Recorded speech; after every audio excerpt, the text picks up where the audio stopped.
welcome to the Universalist Church, in which love is the spirit. We are glad you are here in the sanctuary, or anywhere in the world, especially those visiting or returning after time away. I'm Sherri Englehart-Shea, one of your representatives on our Board of Trustees. If you're a visitor, we hope you'll talk with our welcome team or visit our webpage, www.westhartforduu.org, to learn more about us. Our guest book or online contact page will help you get onto our electronic mailing list. Our electronic communications are the best way for us to stay connected. We look forward to helping you become a part of the Universalist Church. Though numbers have dropped dramatically in our state, we're still dealing with colds, flu, and COVID. Masks are always welcome here. If you would like a mask, our ushers can give you one. After worship, we'll have fellowship in Fisk Hall and through Zoom. If you need help finding your way to Fisk Hall for our fellowship hour, any member of the church will be happy to guide you. Just look for someone wearing a Universalist Church name tag. You can find the link for Zoom in your weekly news or our Breeze calendar. If you aren't getting the weekly news, please sign up for it on our website. And now, I invite you to take a moment to make your mobile phones silent, turn off your email, put away your keyboards, and settle in for worship.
If you have your home chalice, please light yours as we light ours here in the sanctuary.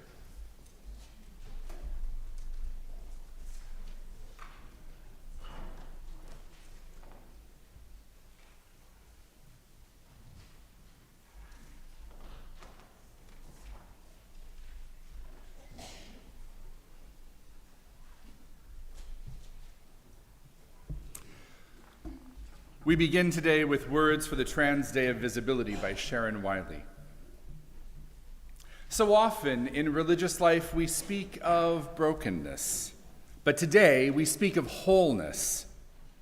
You, all of you, are welcome here, each and every one of you, every part of you beautiful, exactly as you are.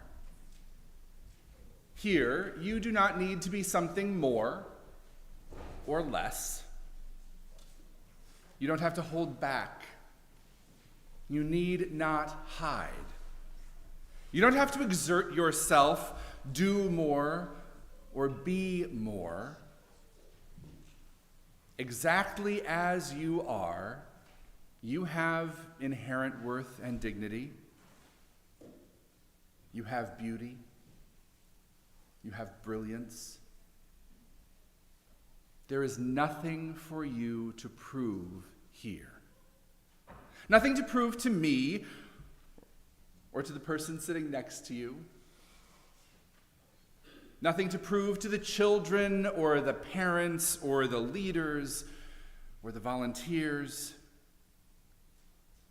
You don't have to try to be more witty or more quiet or more outgoing. You, each of you, all of you, are beautiful. Every part of you beautiful exactly as you are right now. You don't have to change anything about yourself to be welcome here. Your skin, your hair, your belly, your limbs, your face. And you can if you want to. If you want to be something other than what everybody thinks you are, that is possible. That is welcome too. You are extraordinary. Each and every one of you, from each and every place you come, breathtaking in your own ways. And so, as we pay attention to this Trans Day of Visibility last week, and to one another here in this place, let us worship in our wholeness together. May it be so. Our opening hymn is number 16 in the gray hymnal. Number 16. Please rise in body or in spirit as we sing together.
Please join me in speaking the words of our affirmation, our covenant. It's printed in your order of service and in the description online. Love is the spirit of this church, and service is its law. This is our great covenant, to dwell together in peace, to seek the truth in love, and to help one another. Please be seated. And I'd like to invite the Connections team to come up and offer our time for all ages today.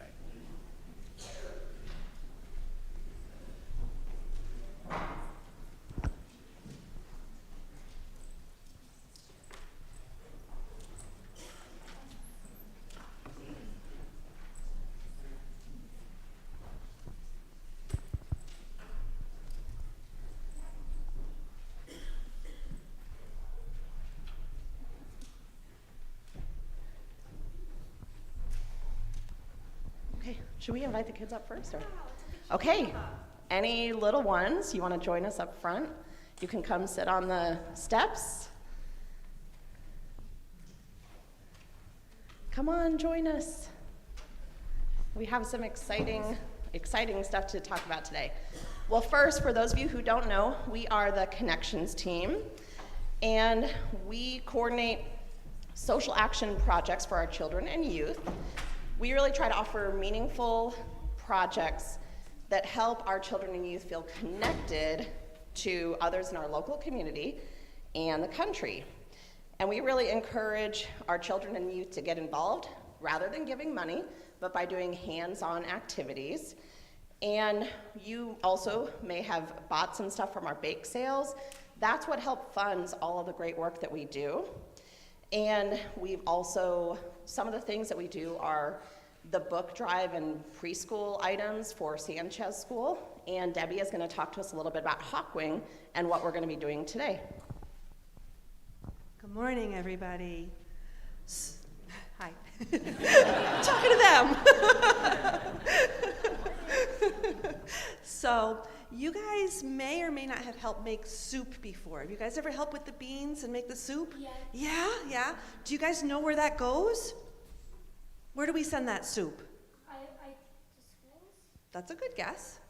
I forgot where it goes far away because Farron has her. where I did a long time. You did a long time ago? Yeah. I think it goes to the homeless. They're not homeless, but they're people who live out in South Dakota. They're Native Americans, the Lakota Sioux. They live like over 1,600 miles away from us. But they're out there and they could really use our help. So we make the soup in the fall and we send it out to them. And we haven't been able to run a project in the spring for a few years with the pandemic, but we're gonna run a project that we used to do a while ago. We're gonna send some things out to the reservation that babies might need. Can you guys think of something that babies might need? What do you think? Clothes. Baby clothes. Oh, can we bring the clothesline forward? Look at those beautiful onesies. Those were made by people on the Connections team. And you people with your little hands are gonna come help us make some more today to send out to the babies. That's a good idea. So we're gonna give everybody a chance to make a onesie. What else do you think?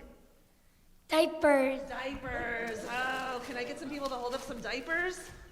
Babies need diapers, and it's really, really hard. They're clean. So yeah, so if you have a chance to make a onesie and bring it back with some diapers, that would be really, really helpful to the people on the reservation. What else do babies need? Things to keep them warm. Things to keep them warm, that's right. And what? Like blankets. And blankies, that's right. So and we have done that in the past, but what are these? Baby wipes. You want to hold those up? The baby wipes. So those are the other things that we really, really need to send out to the reservation. They don't have enough diapers and they don't have enough wipes to keep their babies safe and warm and dry. So in addition to making a onesie, if you, the whole congregation, could pitch in and bring back some diapers and wipes, we'll be collecting them for the month of April, but you guys get a really special chance to kick off this drive. And I have a basket of onesies here that anyone in the congregation is welcome to pick one up. They're $2 and decorate it however you want. You can sew it, you can tie-dye it, you can color it with Sharpie, you can iron on, whatever you think, and bring it back with the supplies that they need out of the reservation. And then there's a truck that's gonna go all the way out to Hawkwing, all the way out to South Dakota in May. So we're hoping to pull all these things together this month and send them out to the reservation. So I'm really grateful to you guys coming to help us get started. Okay? All right, so if you want to help us carry all this stuff, we are gonna, you got that? Thank you. It's not that You're doing bells? Okay. because I'm very strong. All right. You are strong. All right. Yeah, I'll help you. You carry those. Terrific. Okay, let's come around this way. Yes. You can go this way. Right through there. Thank you.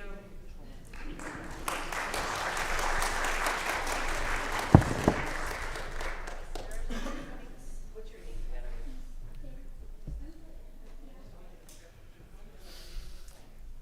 All right, let's go ahead. We're starting a little late with As We Leave This Friendly Place, but it's good for us to make sure we know it. So, number 414 in the back of the gray hymnal.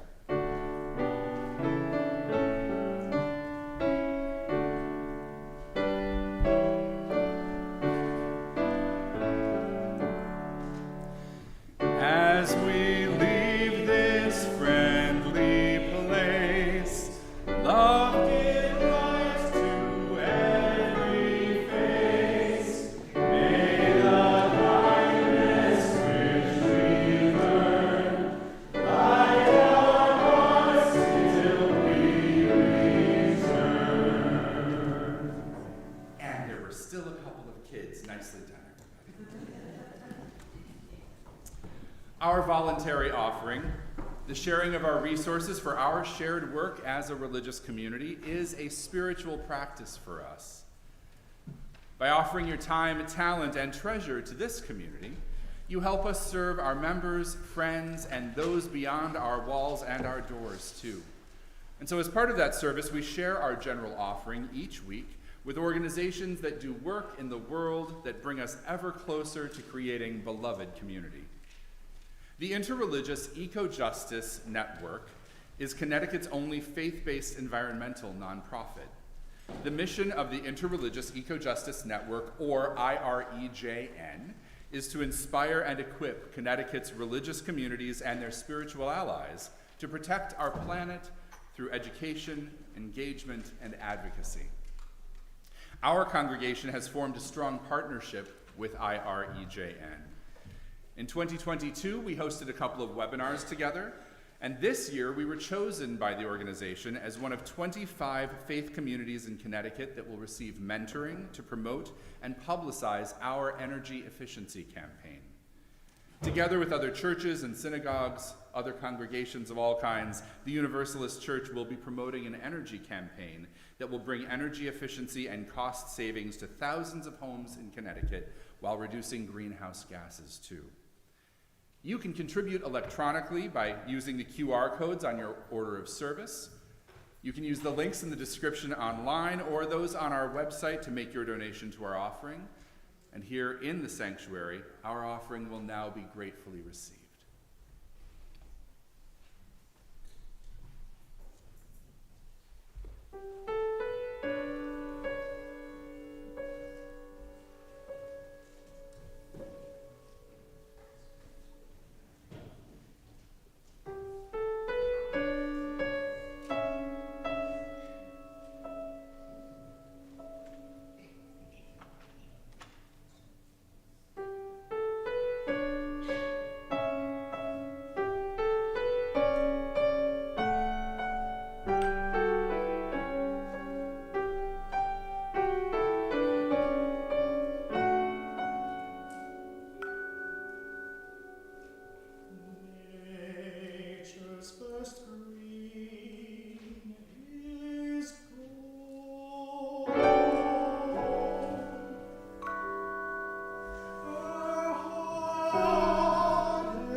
may these gifts, so generously given, sustain the work that we do together, the life of this community, and make a difference in the world of which we are most certainly a part.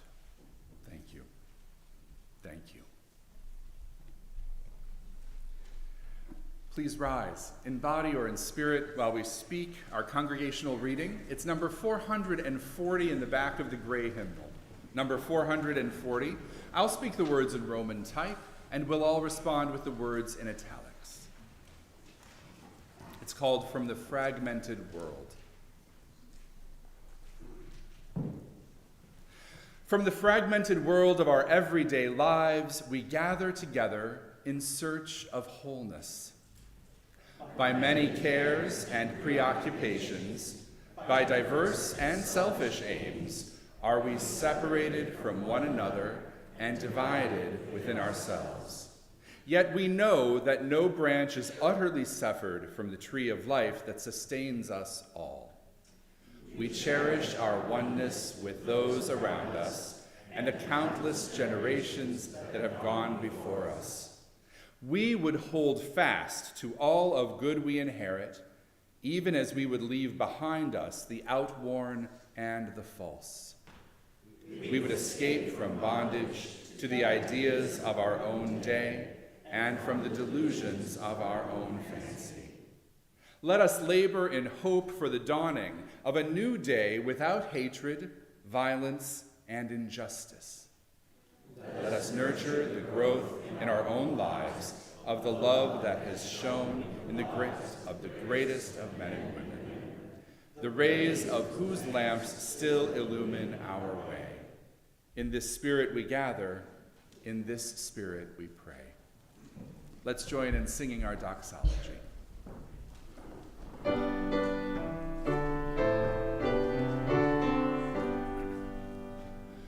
Praise God for love we all may share. Praise God for beauty everywhere. Praise God for hope of good to be. Praise God for truth that makes us free. Amen.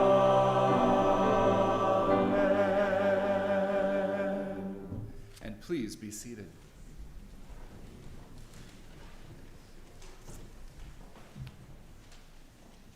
I didn't manage to tell you during our introduction, during the welcome to the service, that there are a couple of things happening that we want you to be aware of. So I'm going to take a moment to do that now before we begin our pastoral prayer. The first is that I want to let any of you who are visiting us know that we will have a First Sunday Visitors Coffee after the worship service. We'll be meeting in the parlor, and if you don't know where that is, I suspect if this is your first, second, or third time here, you might not. Please just come find me after the service, and I will let you know where we're going. The other thing is that we are, now that we're kind of through the worst of the pandemic, we are able to do some things that we weren't able to do for many years. So this afternoon, we are doing the Passover Seder. Many of you have signed up to come, and we're excited for that. We will also be doing next Saturday a Ramadan Iftar. And so this is something that we did a few years ago. One of our members who is living here in the U.S. and away from his family, Issam, asked if we could do an iftar so that he had people to celebrate with. And so we did that a number of years ago now, and we're bringing it back. So you'll find a sign up on the board out behind the sanctuary, and I would love it if you would join us. That is Issam and me and all the rest of us who will be there to help observe Ramadan and celebrate some time together with a meal that starts at sundown on this coming Saturday. And now I have a couple of things to share with you on behalf of the congregation. A former member of the church who moved away about 5 years ago, Laura C., has had a recurrence of metastasized breast cancer. So she welcomes our prayers, healing thoughts, and best wishes. If you are not sure who this is, of course we don't use last names since we're broadcasting throughout the world at this point. But if you would like to know who that is, please come speak with me after the service. I'll be happy to share. You can also ask Reverend Joy Christie as well if need be.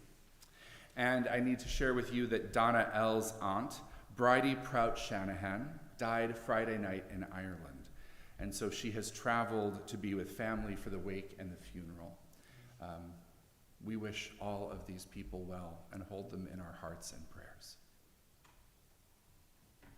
Please join with me in a moment of prayer.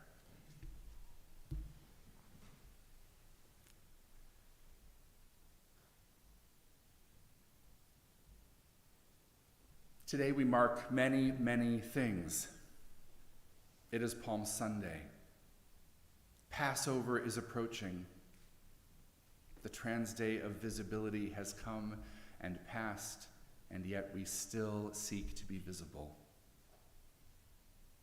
In this moment, with so much going on by the calendar, but also in the world,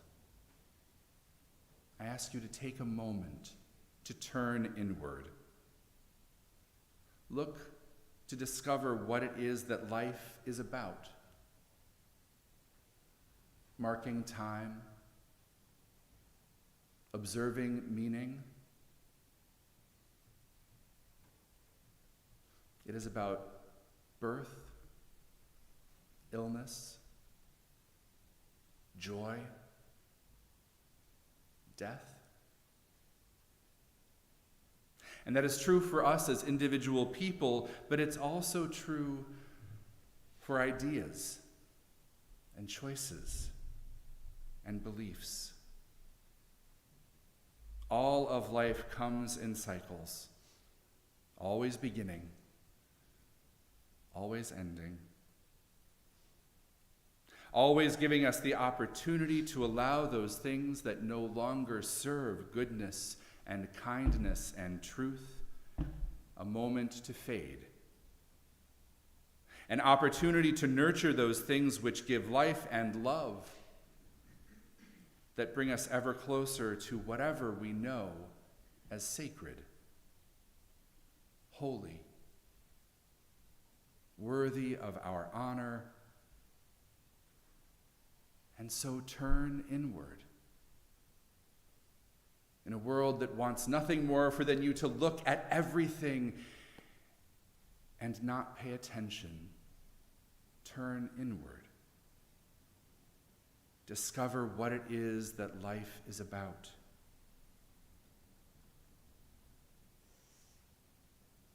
Perhaps loving your neighbor as yourself. Loving yourself as your neighbor. Offering to others what they need. Offering to yourself what you need. May life be about compassion and kindness and love. Discovering truth in surprising places and also in the everyday.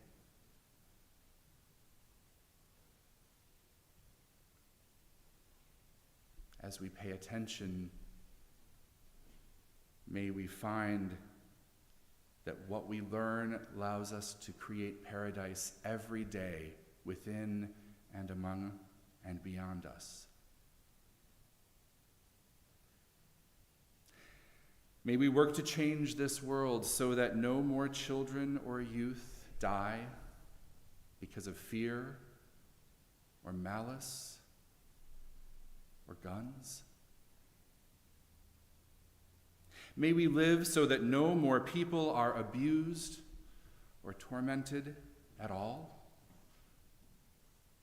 So that no laws are passed to steal the rights of people to live and thrive freely. So that our earth is protected from human greed and foolishness. Turn inward. Notice what it is that is deepest within you. That which is at the edges of your awareness, calling for your attention. Pay attention to what is most meaningful. And in that spirit, let us take a time in stillness together.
In this moment where we have turned inward, may we find that all of life is waiting for us.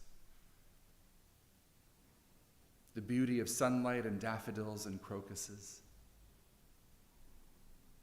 the blessing of family and friends,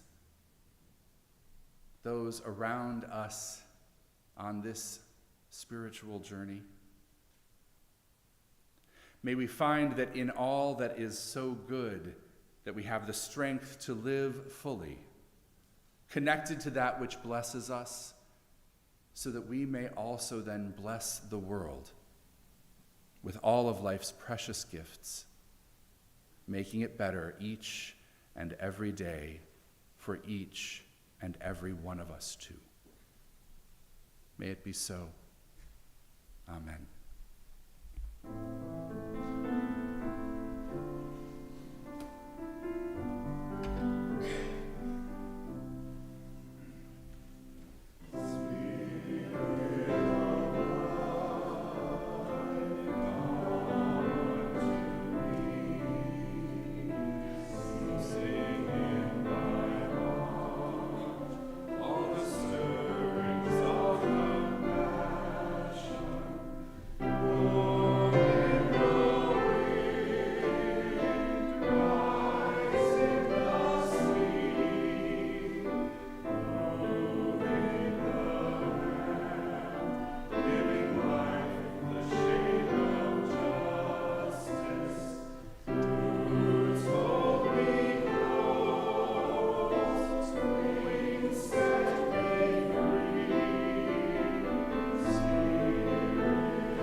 Our first reading this morning is from Pride by Baptist minister and social critic Michael Eric Dyson.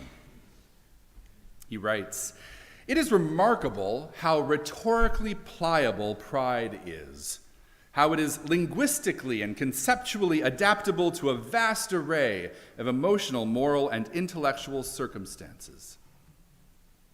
There are the sorts of pride that one may experience: lost pride, wounded pride, hurt pride, restored pride, simple, foolish, lasting, injured, false, fatherly, mothers, and justifiable pride. And there are prepositional prides that dot the landscape: pride in, pride of, pride for, pride over. There are conjunctional prides: pride and joy, pride and sorrow. There are prides that show action in verbs: shining pride, beaming pride.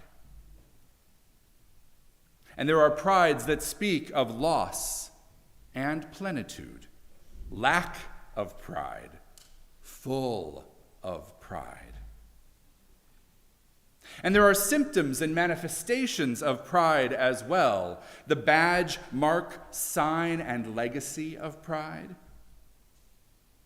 And there are negatives as well: arrogance, vanity, hubris, and the positives: self-respect, self-esteem, dignity. This profusion of forms suggests that pride still resonates in modern cultures. Through its prisms, we can glimpse the moral force that breaks and builds persons, institutions, cultures, and nations. The notion of pride is perhaps even more ethically useful to humans the world over now that we are living again through ethnic cleansings, holocausts, civil rights revolutions, famines, struggles, wars, and all manners of terror. Our second reading is adapted from Glittering Vices by ethicist Rebecca Conondike DeYoung. Pride is a desire for status. Vainglory, a desire for recognition and acclaim. Ambition is the vice of excessively seeking the honor and respect that a good quality or accomplishment deserves. Prideful people want more than anything else to be number one. They seek greatness, superiority, even in ways that appropriately only belong to God. The vainglorious, on the other hand, do not aspire to something because it is excellent. Rather, they seek whatever will bring in the most public applause, deserved or not. Rather than wanting to be excellent, like the prideful, or to be honored for our worthiness, like the ambitious, in vainglory we seek only the manifestation of excellence. That is, we want more than anything to be well known and widely known. That the name of this vice includes the term glory is apt, for that is the end that those with this vice seek excessively. The vainglory primarily desire attention, approval, and applause, preferably, but not necessarily, heard far and wide. Both pride and vainglory involve privileging our own conception of happiness and our own power to achieve it. Both seek to make us the center of the universe.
As you might have guessed, this is the last of the 7 deadly sin sermons.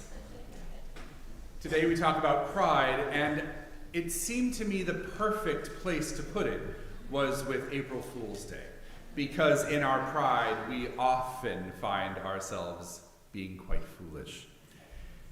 And one of the things that I love in Rebecca Conondike de Young's passage is that last line. Both pride and vainglory seek to make us the center of the universe. And yet, springtime calls us out of that. Lo, the earth awakes again. It is really hard to see ourselves as the center of the universe when suddenly we are inundated with sunshine. The rain that makes the earth green again, the flowers that peek up. And yet, pride is powerful. And those of us who are caught in our pride can find ways to disregard pretty much everything else. These 2 readings are pretty dense, but there are 2 phrases that I think we're all likely to be relatively familiar with that really encapsulate it all. Pride goeth before a fall, and fools rush in. On this day, where we're paying attention to April Fools and pride, I find myself linking these 2 in my mind.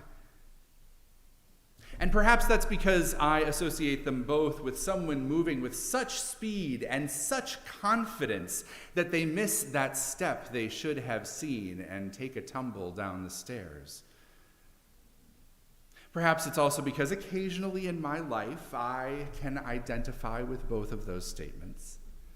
They feel so clearly like they describe the same moment in my life, where I have been moving with speed and confidence, certain that I knew what was going on, and then found myself taking a bit of a tumble.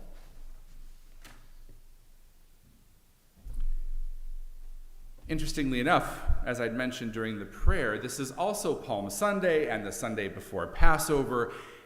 And interestingly enough, these stories too speak of pride as a sin and as a need.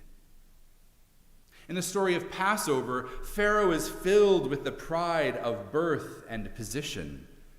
He is a god king in Egypt, understood as a sacred ruler, deserving of absolute respect and obedience, moving with speed and confidence everywhere and in every decision. But there is Moses, who knows that his people are led by God and not a god king, and Moses is willing to defy Pharaoh to serve God. The pride that elevates one above all else, to see oneself as a god king, to know that one's own motivations are the best, are the brightest, are the only to be trusted? Well, that is pride. And as the Passover story tells us, it goes before the fall. Palm Sunday shows us how the world punishes pride, even the pride of the already oppressed. So if you know the Easter story and what comes up to it, you'll remember that Jesus is welcomed into Jerusalem ahead of Good Friday and Easter by throngs of people waving palm fronds with cries of praise and welcome. And in the pride of the Hebrews for their rabbi, as an oppressed person in that society, he is seen to be mocking the rulership of the Romans. And therefore, the pride of the people in this community, the pride of the people in their rabbi, Jesus, it must be destroyed. The Romans, working together with the Pharisees, decide that this must stop. What is honored must be punished. Maybe that sounds a little familiar. Maybe they both sound a little familiar. I'm reminded of our time and place in which there are people who still seek to break down the dignity of others, to oppress them, degrade them, where people seek to see themselves as being better than everyone else, above the law, more wonderful, more famous, more beautiful. When people scrawl graffiti on houses of worship or come to them with the aims of violence, they are trying to diminish the people inside. Any threats of violence or encouragements of hatred toward others, things that result in our society all too easily in gun violence, well, these are foolish. And they often arise from the need to protect one's own sense of arrogance, a kind of desperate pride. It is a sickness of pride that is hollow, an illusion that must be protected at all costs. And those illusions result not only in violences that people take upon themselves, but also in laws that are passed that limits the rights or the existence of people based on their skin color, their orientation, their choice of creative practice, their ability, their gender, and so on. And those that make these laws and pass them are attempting to limit the fullness of humanity. They are trying to shrink people to be small, to be irrelevant, so that their own illusion of greatness can thrive.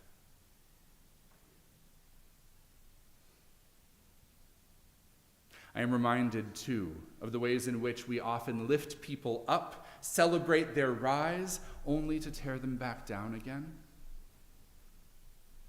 People in the public eye must fight to stay off of pedestals upon which they are placed, if they are not to fall to the ground in painful ways in the future.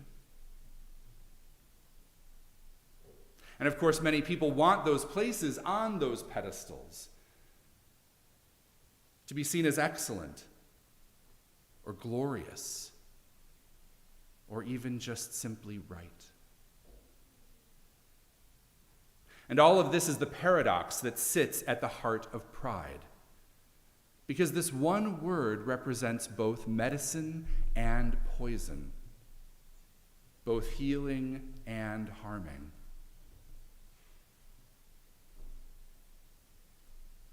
Rebecca DeYoung speaks mostly of the harm, vainglory, arrogance, the desire for greatness and superiority, to be at the center of the universe.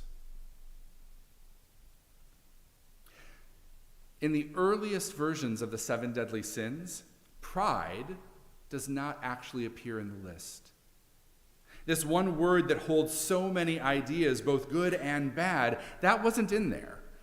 It was actually vainglory or vanity. But it turns out that pride, that arrogance, is considered to be the root of all of the other sins. Over the time, the list has changed.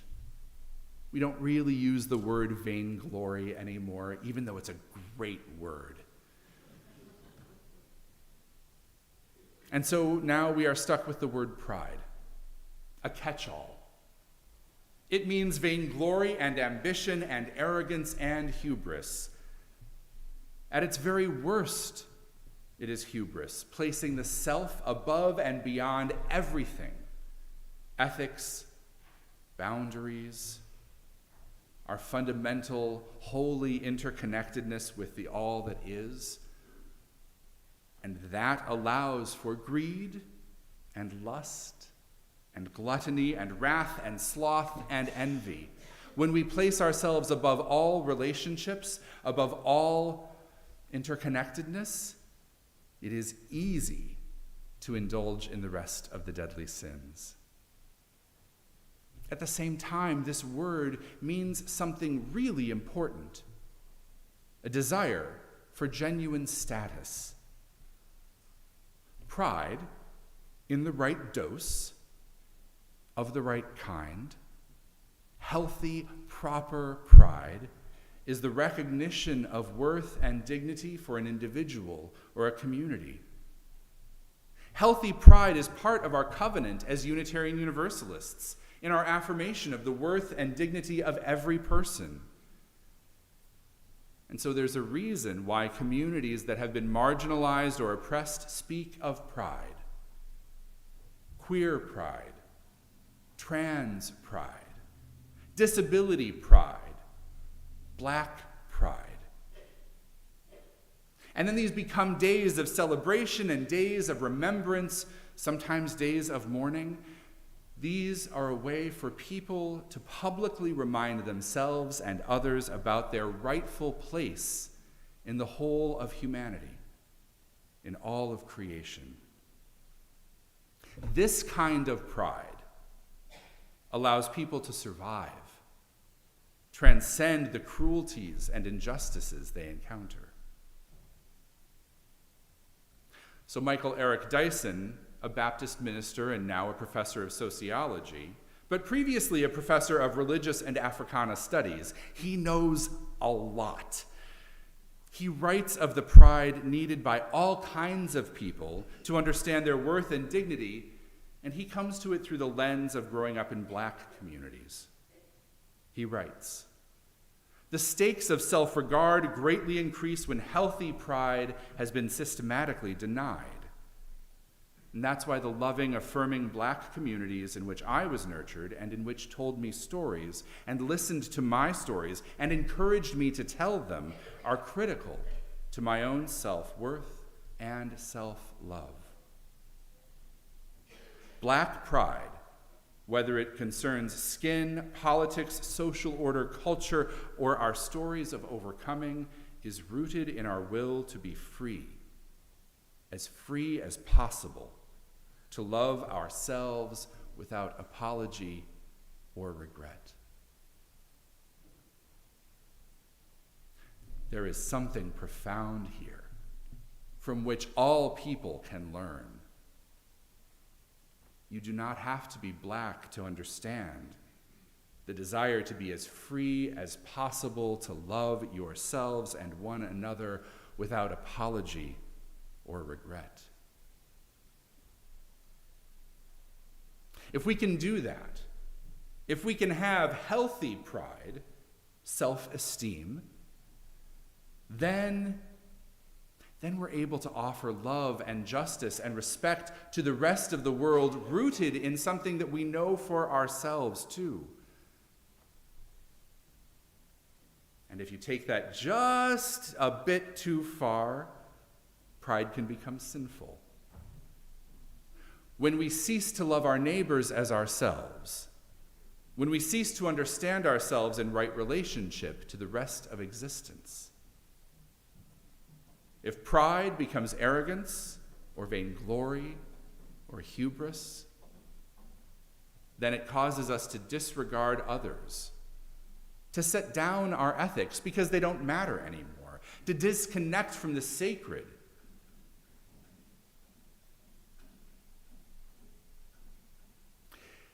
Something that I say relatively often, so if you've spent much time with me, you may have heard this before. Humility is the thing that tells us we must cherish ourselves as well as understand ourselves as flawed, never perfect. We are infinitely precious, each and every one of us, and we're not always right. Humility tells us that we are both dust and glory, that we are ashes and star stuff. Humility is the traditional antidote to sinful pride because it calls us to truly understand ourselves and what it means to be human. To be humble, we must acknowledge our imperfections, our vulnerability, We have to see ourselves in our rightful place in the world. Something glorious, but not vainglorious. Something imperfect, but worthwhile nonetheless.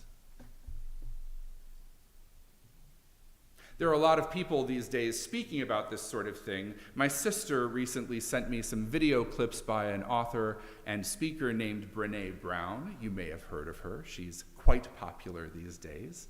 TED Talks and books, and she has been studying shame, vulnerability, and connection. I'm not going to give you all of her material right now. We would be here until 5 p.m.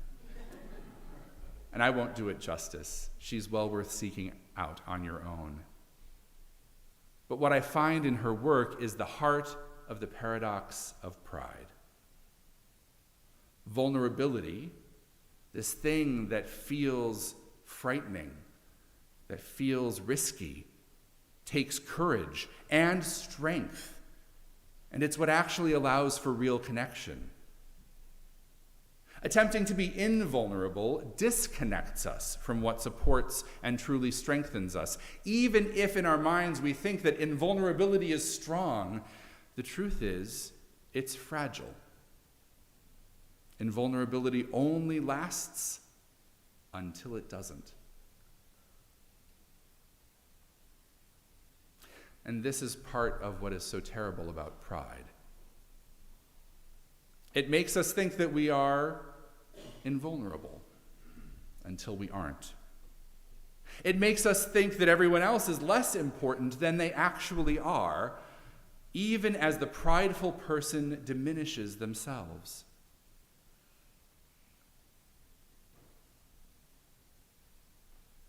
This paradox is challenging, but there is a way in and a way out. Ask yourself, where can you be vulnerable? Where can you allow yourself to be humble, to understand yourself in your rightful place in the world, both dust and glory, powerful and reliant on others?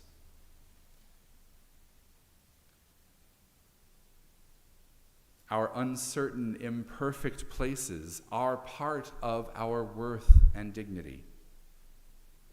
They are the places that need tenderness and care in order to heal. They are the places that will allow us to help one another as well. By attending to the places that are masked by our pride, we may return to right relationship. Healthy pride, the self-esteem, the self-knowledge that is part of humility, recognizes what is real and true about us. It helps us to be as free as possible to love ourselves without apology or regret, to empathize with others, to act with justice and compassion. If we embrace who we truly are with love and appreciation, we cannot be arrogant. We will know ourselves as we truly are, and in that way be able to see others as they truly are as well. All of us, dust and glory. All of us, powerful and reliant.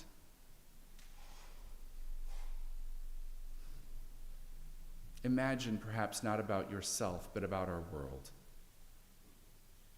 Imagine if human beings were not so threatened by difference, so determined that they, individually or as a community, were right, were the only thing that mattered. Imagine if instead we celebrated each and every one of us in our differences, in our uniqueness, in our particular beauties. In that, we would offer to one another and to ourselves healthy pride. It's actually a universalist thing that everyone and everything everyone and everything is worthy, is beloved.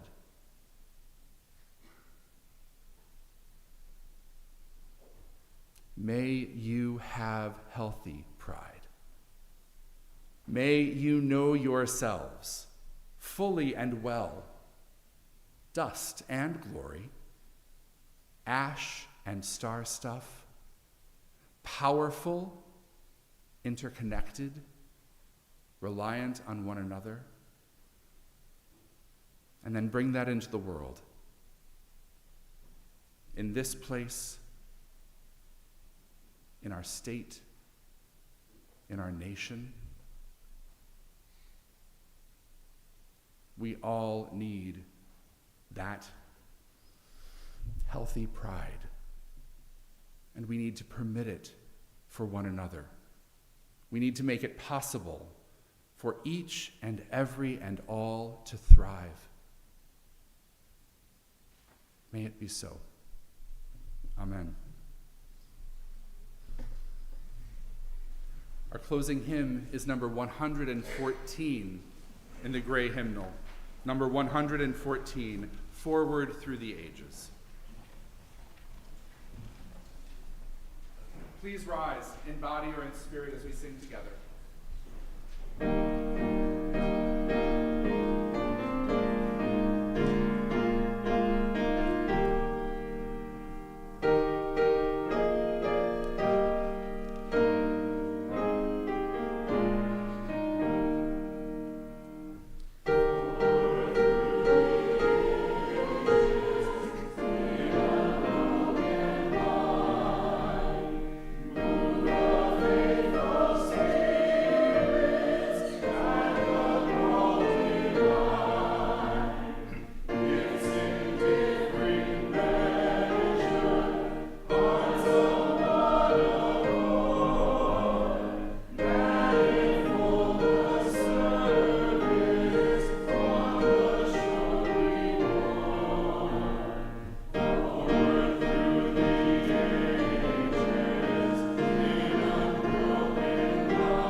Let us speak together our unison benediction. It's in your order of service and the description online.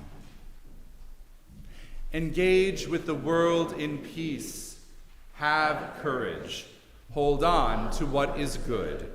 Return to no person evil for evil. Strengthen the faint-hearted. Support the weak. Help the suffering. Honor all beings. Please remain for our postlude and be seated.